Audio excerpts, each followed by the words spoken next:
What is going on, guys? Hopefully you're having a good day, and I've narrated this a bunch of times and I just can't get it right, so hopefully this is the magic time. Anyway, it is Monday, which usually sucks, but it is the day before Christmas, so for everybody who's celebrating tomorrow, hopefully you're going to have a good holiday. For everybody who's not celebrating, the only things that should be open are going to be Chinese restaurants and movie theaters, so go have a great day eating and watching movies. Anyway, this is going to be a UU battle, but before I talk about it, I just want to say there's going to be an annotation in the top right hand corner that is going to direct you guys to the most recent episode of the TokaCast uploaded yesterday. Me and Leo just talk about Pokemon stuff and not Pokemon stuff, and hopefully if you guys did not check it out yet, you guys are going to do so in the next few days. I really want to continue posting these TokaCast episodes, so your support would be awesome. Anyway, this is a UU battle on PS because can't find any Wi-Fi battles that people don't see DC and then blame it on me, lol. Anyway, this guy had an Ambipom in the first spot, so I predicted him to lead off with that.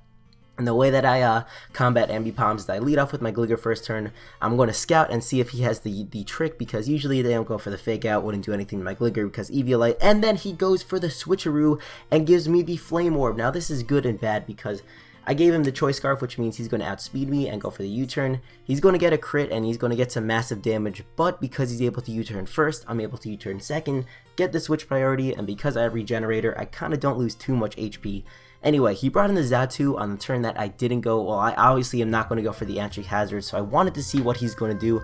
And furthermore, I want to see if I am able to get up the Meloetta sweep later in the match at least. Well, I'm going to start right now as I see he's going to go for the Reflect, so I know he's going to go for the Light Screen next turn. And because Light Screen gives the opposite team +2 in special defense, I want to make sure my special attack is at +2, so it's kind of neutraled out. Anyway, he's going to bring in his Victini, and as you guys are going to see, this battle is a whole lot longer than like 30 seconds more, so I'm not going to get the sweep. Nonetheless, I'm just going to continue to go for the Substitute until his Light Screen wears out, because I'm not losing too much HP. Furthermore, I know his Light Screen is going to wear out in 2 turns from now.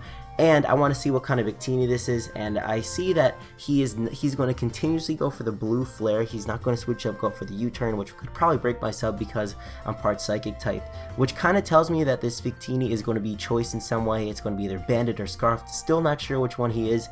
Anyway, next turn he's going to be able to break my sub one last time, as I'm going to go for the Thunderbolt at +2. It's only going to do 3/4 of his HP, so I'm going to have to switch out. I want to preserve my Meloetta for later.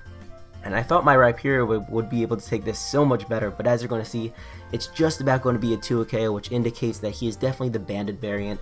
Next turn, I thought he was going to go into his Xatu, thinking I would get at my rocks, so I'm just going to go for the Bandit Rock Blast, which as you're going to see, if it hits 3 times after leftovers, it should be a 2 KO if I'm able to hit another 3 times on this Cofagrigus, which as you're going to see, it will be able to take him out, and Rock Blast from a strong Rhyperior will be able to take him out. Now, he's going to bring the Meloetta. I'm not sure what set he's going to be, because he could be either special, he could be mixed, or physical. I kind of want to leave in my Rhyperior as Death Fodder, as he's going to go for the Relic Song, which I take pretty well. Next turn, Rock Blast doesn't do too well, as he's going to be able to close combat me, which obviously is going to be able to take me out because it's stab and everything, but he's going to have the -1 in defense next turn. So I'm thinking this guy set is all physical, which I should be able to take another hit.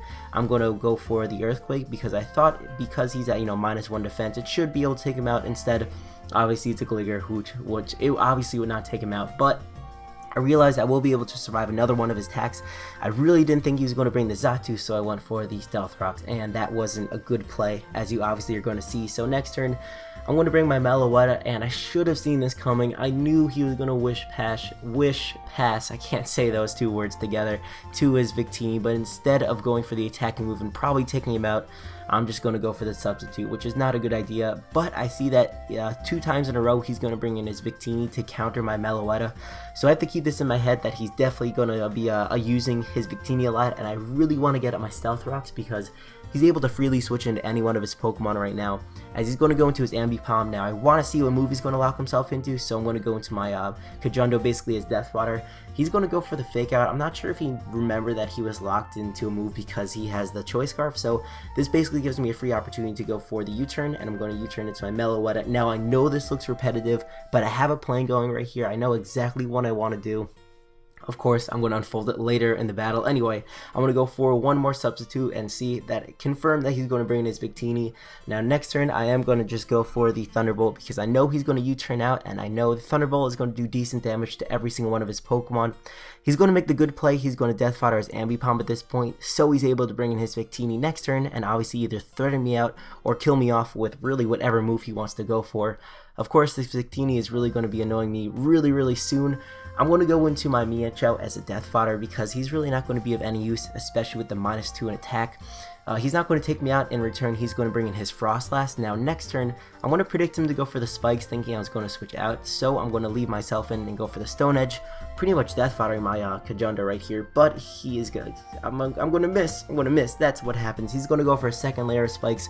I do not have a Rapid Spinner, so I'm like, yeah, you really shouldn't be getting up all those entry hazards. Thankfully, the burn takes me out this turn as he's disabled me, so it gives me a chance to go into my Rotom. Now, the whole plan for the rest of the battle is to get one of his Pokemon Thunder Waved or Paralyzed, have them kill me off on the turn that he has his Paralyzed Pokemon in, and then the turn after that, I can bring in my Sharpedo, take out this Pokemon that is Paralyzed, and after that, I will be able to sweep the rest of his team before entry hazards and Life Orb damage takes me out.